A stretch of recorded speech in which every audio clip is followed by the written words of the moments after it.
Pirates of the Caribbean Curse of the Black Pearl is celebrating its 20th anniversary this year, so I wanted to go back and rewatch the Pirates of the Caribbean franchise and give you guys my franchise ranking from worst to best. Now, this is my personal ranking. It's not the correct order. This is how I personally enjoyed each film. I think there's little nuggets to enjoy out of each movie, and each film in the franchise has some really cool interactions with different characters.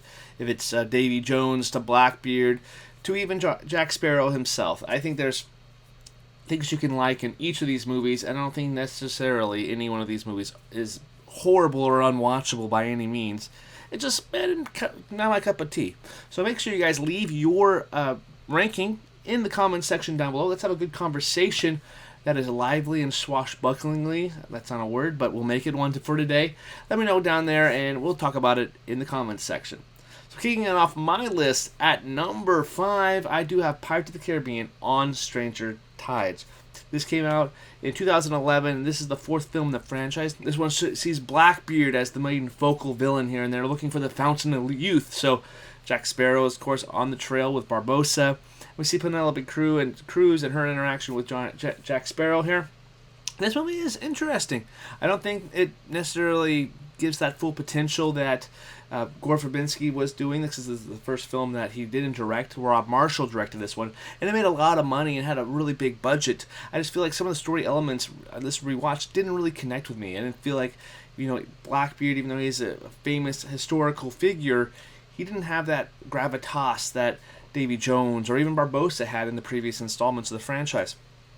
It's cool to see the interactions between Penelope Cruz and Johnny Depp here. I think they have some really good chemistry together. I feel like the characters kind of need to be fleshed out, and at this point it was kind of noticeable that Jack Sparrow was kind of being a character of previous entries in this franchise, and it was cool to see these different elements like mermaids play a factor into the franchise, kind of the other pirately lore as well. So I enjoyed On the Stranger Tides.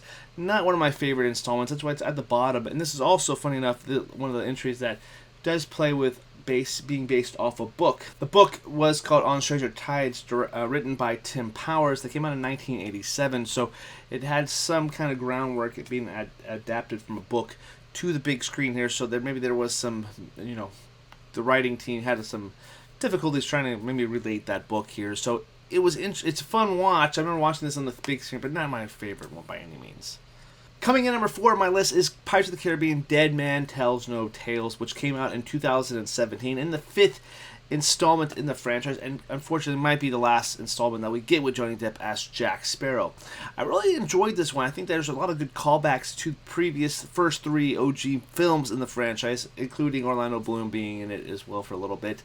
And a new captivating villain of the high seas, Captain Salazar, played by Javier Bardem, and he does a really great job as this character. You can feel the confliction that this character has, and you can really kind of side with him. Unlike what they did with Blackbeard, I feel like Captain Salazar was really fleshed out and felt that menacing presence that our heroes had to go over and kind of outsmart and try to get to the MacGuffin of the film before he did, to try to defeat him, of course. But I really liked Javier Bardem in this movie, and I really feel like a lot of the story points in this movie played really well, especially with Barbossa and a possible family tree there. Jack Sparrow's character definitely felt like he was going through a lot of personal stuff. I know we have Johnny Depp in the limelight now, but I feel like a lot of the stuff kind of weighed on him. So his performance here as Jack Sparrow wasn't my favorite, but the overall story with Captain Salazar was super intriguing. I liked how a lot of the sea creatures, like the ghost sharks that we got to, was really awesome, and there's some really cool action set pieces here that really kind of made me decide if I want to put this at 3 or 4. I'm going to fall at 4 here, but I think this one could definitely be moved up on anybody's list. Coming number 3 on my list is Pirates of the Caribbean Dead Man's Chest, which came out in 2006, and it's the second installment of the Gore Verbinski's original trilogy. And this shows the introduction of Davy Jones and Captain Jack Sparrow trying to outrun the pirate guy himself, Davy Jones, and going to Davy Jones' locker. I enjoyed this one. However, you could clearly tell it's a big setup for the 3rd film, and maybe there was some rush on some of the script being written. I think Disney even threatened to cancel the film because the script wasn't written like a month before principal photography was about to shoot. There was some really kind of fascinating developments, some dark tones there, especially when you get to the Naomi Harris character. I really liked her in this movie, and especially the third movie entry as well. I enjoyed Naomi Harris in this, but seeing a lot of the visual effects here with Davy Jones specifically and his piratey crew, I thought that the effects were spot on. I liked the introduction of this Kraken character that can take down ships, and Lord Bennett is an interesting foe, and seeing them have to go and team up with Norrington was all good little character moments here.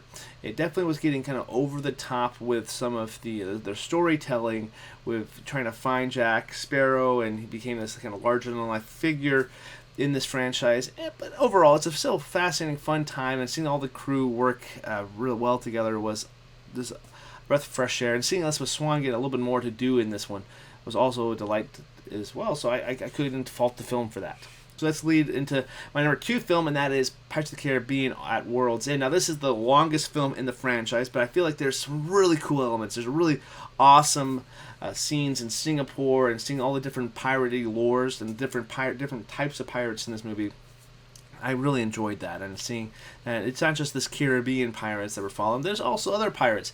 Even though my biggest flaw with the movie is the third act, where we don't get to see a lot of those pirates, fight the the West Indian or the East Indian Trading Company with Lord Bennett. So didn't care for that too much, but I do like the final climax that we get at this movie. This movie probably has been played the most in our house because my wife loves this one, and it's on repeat, so I may be a little biased towards it, but I like the conclusion of this first 3 films at World's End.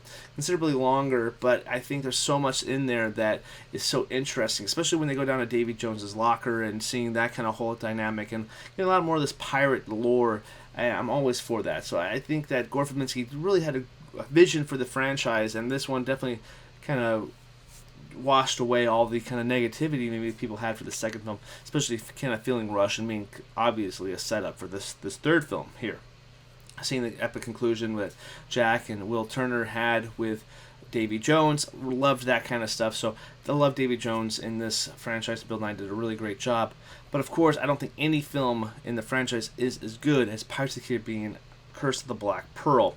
I'm a big fan of the ride at Disneyland, and I really loved going back and revisiting this one specifically because of just the nature and the adventure it feels going here. We didn't have a ton of big special effects, man. We did have some of the cursed pirates of the Aztec gold, but with that said, though, I really like the adventure. It's very subtle in nature, and there's some darker moments that Disney isn't known for, but it was still just a really fun adventure time. We get to see an Oscar-nominated performance in Johnny Depp, and we see really good character moments with Orlando Bloom and Keira Knightley's character, and a really good performance from the guy who plays Norrington here too. I enjoyed this adventure here, and say what you will about this one. This one might not rank as high as on other people's list, but I think the original Pirates of the Caribbean is really hard pressed to find a better one because there's such much great adventure to be had in here. So that is my ranking of all 5 Pirates of the Caribbean films ranked worst to best. Let me know in the comments section down below what you guys thought of my list and what's your personal takes on the franchise. Make sure you guys like, share, and subscribe this video on YouTube. My name is Adam of Almost Sideways. Until next time, I'll see you in the next video.